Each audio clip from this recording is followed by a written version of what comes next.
नमस्कार दोस्तों, मैं डॉक्टर स्वप्निल सागर जैन निरामय होम्योपैथी के अपने इस YouTube चैनल पर आप सभी का बहुत बहुत स्वागत करता हूं। दोस्तों, हमारा जो हृदय होता है, हमारा जो दिल है, वो हमारे शरीर का सबसे वाइटल और सबसे इंपॉर्टेंट ऑर्गन है, क्योंकि हमारे हृदय से ही हमारे शरीर में पूरा खून का संचरण होता है, रक्त का परिसंचरण होता है, ब्लड का सर्कुलेशन होता है। तो इसलिए हमारा हृदय ठीक तरह से काम करता रहे, ये बहुत ज्यादा जरूरी है। कभी कभी कुछ परिस्थितियों के कारण हमारा हृदय ठीक तरह से काम नहीं कर पाता है।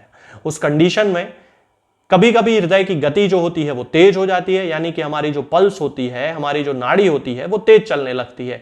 कभी कभी 100 के ऊपर पहुंच जाती है, 120 तक पहुंच जाती है।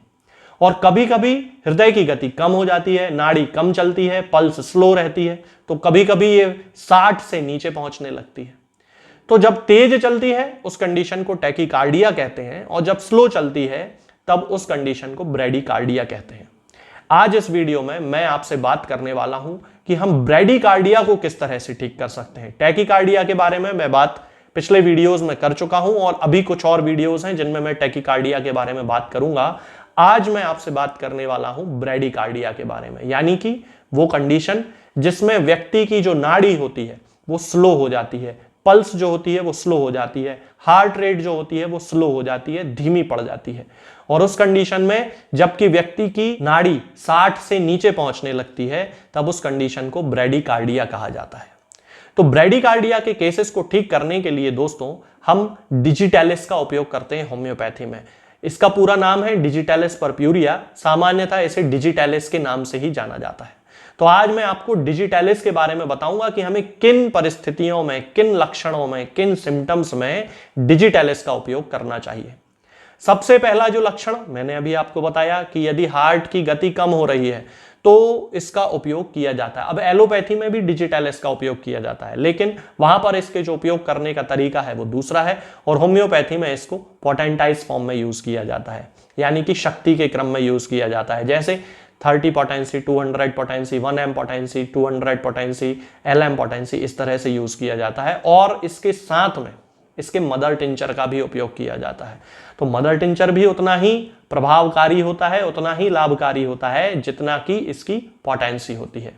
यदि हम इसके सिम्टम्स की बात करते हैं तो सबसे पहला सिम्टम, यदि किसी व्यक्ति की हृदय की गति कम हो रही है, यानी कि उसकी जो पल्स है वो कम हो रही है, उसका हृदय ठीक तरीके से काम नहीं कर रहा है, तब उस कंडीशन में उसका खून का संचरण सही ना हो पाने के कारण उसका शरीर नीला पड़ने लगता है। इसका दूसरा सिम्टम होता है कि व्यक्ति को सांस लेने में तकलीफ होने लगती है। सीधी सी बात है कि यदि किसी व्यक्ति के शरीर में खून का संचरण सही तरीके से नहीं होगा तो वो खून जो कि फेफड़ों तक पहुंचना चाहिए वो भी सही तरीके से नहीं पहुंचेगा, और जब फेफड़ों तक सही तरीके से खून नहीं पहुंचता है तो उस कंडीशन में ऑक्सीजन का जो आदान प्रदान हृदय और फेफड़े के बीच में होता है वो सही तरीके से नहीं हो पाता, जिसके कारण व्यक्ति को सांस फूलने की शिकायत होने लगती है। और जब सांस फूलने लगती है यानी कि एयर हंगर डेवलप होती है, मेडिकल की भाषा में इसे एयर हंगर कहा जाता है। जब एयर हंगर डेवलप होती है किसी व्यक्ति को तो उसके अंदर थकान आने लगती है।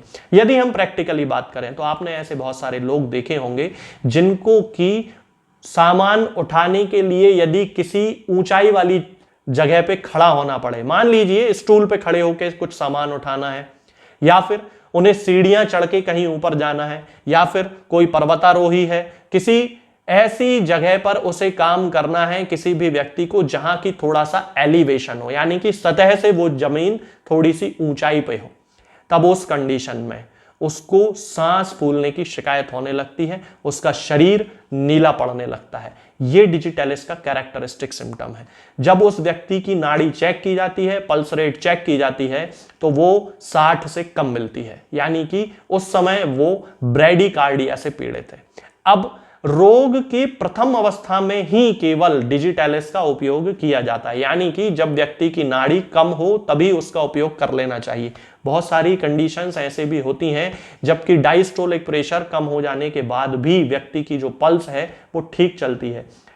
बीमारी की शुरुआती अवस्था में ही केवल कम पल्स यानी कि ब्रैडीकार्डिया देखने को मिलता है। तब केवल उस कंडीशन में ही डिजिटैलिस का उपयोग किया जाना चाहिए। इसके साथ साथ डिजिटैलिस का जो पेशेंट होता है वो इतना कमजोर हो जाता है कि उसके हृदय की गति का प्रभाव उसके पूरे शरीर पर पड़ने लगता है, और एकदम यदि उसे कोई शोक की या किसी एक्साइटमेंट वाली ऐसी किसी घटना की न्यूज उसे मिलती है, ऐसा कोई समाचार उसे मिल जाता है, तो एकदम से उसे ऐसा लगता है कि उसके हृदय ने काम करना बंद कर दिया है।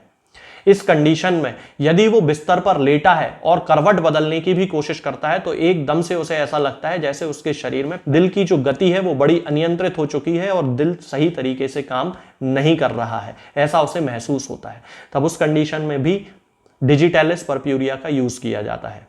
इसके साथ में प्रोस्टेट ग्लैंड में होने वाले एनलार्जमेंट यानी कि बेनाइन प्रोस्टेटिक हाइपरट्रॉफी या जिसे BPH कहा जाता है, बुजुर्गों में होने वाली वो समस्या जिसमें कि प्रोस्टेट ग्लैंड का जो आकार है वो बढ़ने लगता है और उसके कारण उन्हें मूत्र त्याग करने संबंधी विभिन्न प्रकार की बीमारियां होने लगती हैं।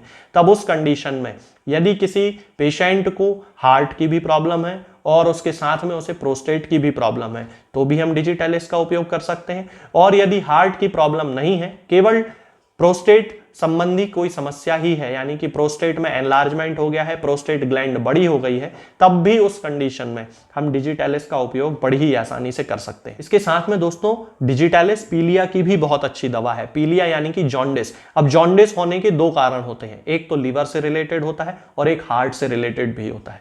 तो यदि किसी व्यक्ति की हृदय की गति कम हो रही है, यानी कि उसकी शरीर में उसके ब्रेडिकार्डिया डेवलप हो रहा है, हृदय की गति 60 से कम हो रही है, तब उस कंडीशन में यदि उसे सांस लेने में तकलीफ है, उसका शरीर एकदम से नीला पीला पड़ने लगता है, होंठ नीले पीले पड़ने लगते हैं और इसके साथ में उल्टी करने की इच्छा उसे होने लगती है, नौशिया जिसे कहा जाता है, तो समझ जाइए कि इस व्यक्ति के शरीर में यदि जॉन्डिस डेवलप हो रहा है तो केवल डिजिटैलिस परप्यूरिया ही उसकी एकमात्र दवा है जो उसके लीवर को भी ठीक करेगी, उसके पीलिया को भी खत्म करेगी और इसके साथ में उसकी हृदय की गति को भी पूर्णतः नियंत्रण में लेकर आ जाएगी। अब यदि हम डिजिटैलिस के सेंटर ऑफ एक्शन की बात करते हैं तो इन सारे सिम्टम्स को जानने के बाद हमें पता चलता है कि डिजिटैलिस हृदय संबंधी मामलों में सबसे अच्छी एक दवा मानी जाती है। अब हृदय से संबंधित किसी भी बीमारी में यदि शरीर में कोई भी लक्षण डेवलप हो रहा है, जैसा कि मैंने अभी आपको बताया है, सांस लेने में तकलीफ हो सकती है, सीढ़ी चढ़ने उतरने में उसे ऐसा लग सकता है कि सांस फूलने लगती है, अस्थमा जैसा एक अटैक उसे आने लगता है, हृदय की गति उसकी अनियंत्रित हो जाती है, कम हो जाती है, ब्रेडिकार्डिया वहां पर डेवलप हो जाता है, शरीर में कार्डियक ओरिजिन का पीलिया डेवलप होने लगता है, ऑक्सीजन की कमी हो जाने के कारण शरीर नीला पड़ने लगता है और फेफड़ों के एक्सपांशन होने में, यानी कि फेफड़ों के काम करने की जो भी गति है वो भी धीमी पड़ने लगती है। इसके साथ में यदि कोई बुजुर्ग व्यक्ति है तो उसे प्रोस्टेट की समस्या डेवलप हो जाती है। तो इन सारे लक्षणों में डिजिटैलिस ही उस व्यक्ति की एकमात्र दवा होगी। यदि हम इस डिजिटैलिस परप्यूरिया की पोटेंसी की बात करते हैं कि हमें किस पोटेंसी में इसका उपयोग करना चाहिए, तो सामान्यतः डिजिटैलिस की मदर टिंचर का भी यूज किया जाता है, 6 potency, 30 potency, 200 potency, 1M potency का भी यूज किया जाता है। लक्षणों की तीव्रता और उनकी क्रॉनिसिटी, यानी कि लक्षण कितने पुराने हैं, इसके आधार पर यह निर्धारित किया जाता है कि व्यक्ति को मदर टिंचर देना है या पोटेंसी देना है। अब यदि किसी व्यक्ति को केवल हृदय संबंधी कोई परेशानी है और केवल ब्रेडिकार्डिया डेवलप हो रहा है और उस ब्रेडिकार्डिया के कारण यानी कि उसके जो हृदय की जो गति है वो कम पड़ रही है, 60 से कम हो रही है, तो फिर उस कंडीशन में डिजिटैलिस के मदर टिंचर की 4-4 बूंद सुबह शाम आधे कप या 1 कप पानी में मिलाकर कुछ दिन देने से ही उसका हृदय वापस अपने नॉर्मल फंक्शन पे आ जाता है, यानी कि पूर्णतः सही तरीके से काम करने लगता है और उसकी जो ब्रेडिकार्डिया संबंधित परेशानी है, हृदय की गति कम होने संबंधी जो परेशानी है वो ठीक हो जाती है। इसके अलावा यदि किसी व्यक्ति को सामान्य परिस्थिति में हृदय की बीमारी के साथ साथ यानी कि ब्रेडिकार्डिया के साथ साथ जॉन्डिस जैसी कोई बीमारी है, शरीर में कमजोरी है, बहुत ज्यादा दुर्बल शरीर हो चुका है, उठने बैठने में भी एकदम से ऐसा लगता है कि व्यक्ति का हृदय जो है वो काम करना बंद कर देगा। उस कंडीशन में हमें 30 पोटेंसी का उपयोग करना चाहिए। और डिजिटैलिस की 30 पोटेंसी को उस समय हम 2 बूंद सुबह, 2 बूंद दोपहर में और 2 बूंद शाम को किसी भी पेशेंट को बड़ी आसानी से दे सकते हैं। इसके अलावा यदि किसी व्यक्ति को प्रोस्टेट संबंधी कोई प्रॉब्लम है तो वहां पर व्यक्ति के लक्षणों के आधार पर मदर टिंचर भी उपयोग किया जाता है और पोटेंसी भी। यदि केवल प्रोस्टेट की समस्या है तो मदर टिंचर ज्यादा फायदेमंद है, 5 बूंद सुबह 5 बूंद शाम को दिया जा सकता है। प्रोस्टेट के वे केसेस जिनमें कि एनलार्जमेंट बहुत ज्यादा है, हृदय संबंधी भी परेशानी है, तब उस केस में 30 पोटेंसी का भी उपयोग किया जाता है। तो यहां पर प्रोस्टेट के केस में दवा देने के पहले डॉक्टर से परामर्श करना बहुत ज्यादा जरूरी होता है, क्योंकि पोटेंसी का निर्धारण व्यक्ति की ओवरऑल शारीरिक कंडीशन को देखने के बाद ही किया जा सकता है। तो ये जो दवा है डिजिटैलिस परप्यूरिया, ये आपको किसी भी होम्योपैथिक मेडिकल स्टोर पर मिल जाएगी। ऑनलाइन भी आप इसे मंगा सकते हैं। मैं ना किसी व्यक्ति को कोई दवा बेचता हूं और ना भेजता हूं, ये मैं आजकल आपको हर वीडियो में बताने लगा हूं ताकि आप लोग परेशान ना हो, व्हाट्सएप पे मैसेज ना करें दवा संबंधी। तो आप डिजिटैलिस का उपयोग जो सिम्टम मैंने आपको बताए हैं उनमें बड़ी आसानी से कर सकते हैं। आज के इस वीडियो में फिलहाल इतना ही। आगे के वीडियोस में मैं आपसे बात करूंगा कुछ नई बीमारियों के बारे में और उनकी होम्योपैथिक दवाओं के बारे में। तब तक के लिए जय हिंद, जय भारत।